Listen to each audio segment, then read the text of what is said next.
Well, as we promised ahead of Australia Day, we've got some special Australian words to discuss today with our favourite wordsmith, Kel Richards. Kel, welcome. I tell you, you've got a good list of rhyming slang here. Much I know, my dad loved rhyming slang, but there's a few in here that I've got no idea what they are. So I'll hand it over to you and off you go. Okay, let's go through them. And some you will, like Peter, you'll be familiar with, but some you may not have come across before. You'll likely have come across she'll be apples, but in rhyming slang, we omit the rhyming word. So she'll be apples is short for she'll be apples and spice, she'll be nice.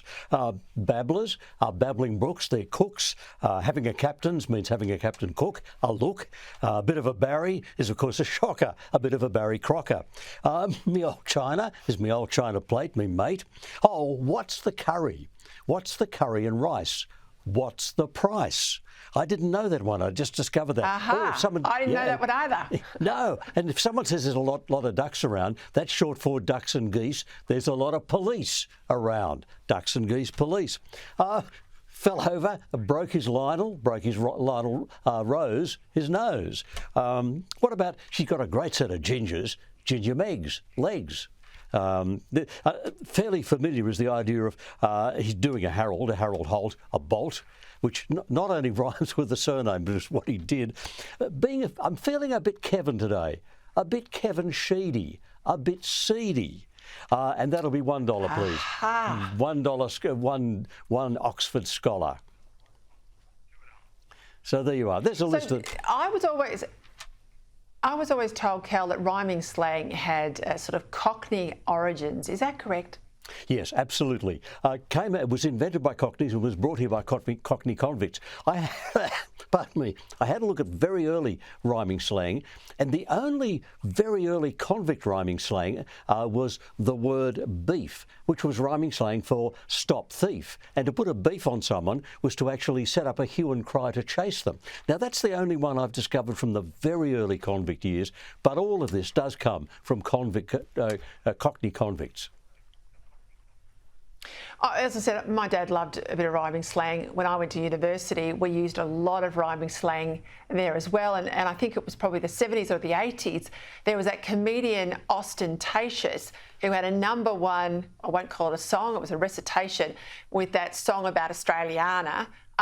It's almost like now, given we hate our country, we hate Australia Day, if you listen to the elites, that this sort of stuff is almost a cultural cringe or frowned upon. Are we at risk of losing some of this old rhyming slang? Not in the bulk of Australia. I think that if you go to Newtown or some of the inner suburbs in our big cities, they don't use it anymore because they're above that. They're far more woke and they're far too politically correct to ever do that. But you get out to the western suburbs of any city, you get into the country towns, this stuff is alive and well. They're still coining it. I was out in a bush town and someone said, oh, mate, he's after a bit of Posh and Becks. After a bit of sex. So they're still coining these things. They're still coming up with them. So this is alive and well in mainstream Australia, and politicians who don't realise what mainstream Australia is about cannot read the room, and they don't understand how well we love this place. All right, just before we go, what's the origin of our national name, Australia? Originally, there were two names. The left-hand part was called New Holland because it was discovered by the Dutch in the 1600s, and the right-hand part was New South Wales. The whole of the eastern side was New South Wales, from the top to the bottom, no Victoria, Queensland. So all of that was New South Wales. Then Matthew Flinders in 1803 sailed around and discovered the west and the east actually met in the middle, and he said there's got to be one name for it. Well, the name they'd written on the old maps was a Latin phrase. It was Terra Australis Incognita, the unknown South Land. He put those words together and he coined the word Australia. Lachlan Macquarie, when he was governor, took it up and promoted it, and by the 1820s, that was it.